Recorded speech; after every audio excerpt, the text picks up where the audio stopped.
hapa tuna mkandarasi ambaye anaitwa Kings Construction Company Limited. Alipata kazi ya ujenzi wa tuta na karavati ambao ulianza tarehe 4 mwezi wa 11 mwaka 2024 na unategemea kukamilika tarehe 30 mwezi wa 12 mwaka huu, siku chache zilizopo. Mkataba huu ni wa gharama ya kiasi cha shilingi bilioni 7 na milioni 962. Mkandarasi ameanza kufanya kazi na yuko katika hatua za mwishoni kukamilika. Mojawapo ya majukumu yake aliyotakiwa kuyafanya ni kujenga box culvert ya midomo miwili ambalo amekwisha kamilisha, kuinua tuta na kuweka layers mbalimbali za barabara na mwishoni kuweka lami pamoja na kuweka taa za barabarani. Kwa sasa kwa kawaida kabla ya kuanza kuweka lami huwa inawekwa eneo la majaribio. Kwa hiyo mkandarasi alipewa section ya mita 300 kwa ajili ya majaribio kuona kama zile parameters zote za lami zimekidhi viwango.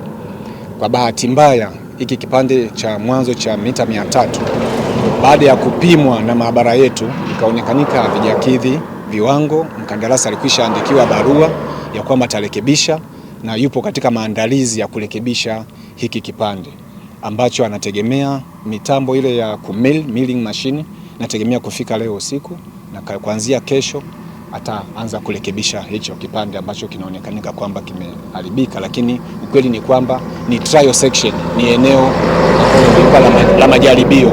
Baada ya kupima lionekanika lami imekuwa ndogo kulinganisha na mix design ambayo ilikuwa inatakiwa kuwepo. Sehemu ambayo ni ya majaribio ni ya mita 300 ambayo ni kazi ya siku moja tu, akimili siku moja na siku ya pili yake anarudishia lami. Lami ipo, material yapo, kama mnavyoona mkandarasi yuko site anaendelea na kazi. Kwa hiyo ni section ambacho anarudia kwa gharama zake, na tayari hata barua alishapewa na anafahamu hilo. Nataka kuwataarifu wananchi wote na watumiaji wa barabara hii kwamba barabara hii imejengwa kwa kiwango na imefuata taratibu zote zinazotakiwa.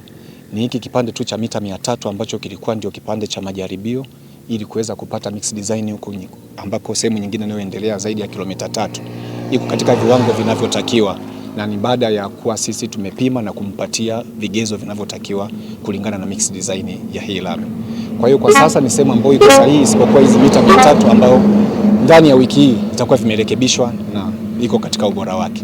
Ambacho kinaonekana huko mitandaoni kimeharibika ni kipande ambacho ni cha majaribio, ambacho baada ya kufanya hayo majaribio tulikiona kimefeli, ila tulishindwa kukirekebisha kwa wakati sahihi, ambapo ulikuwa mtambo wa kukangua lami hiyo ulikuwa bado hujafika site, ila tunavyozungumza mtambo uko njiani na kazi ya kupangua tabaka hilo la lami na kulirudishia linaanza kesho mapema asubuhi.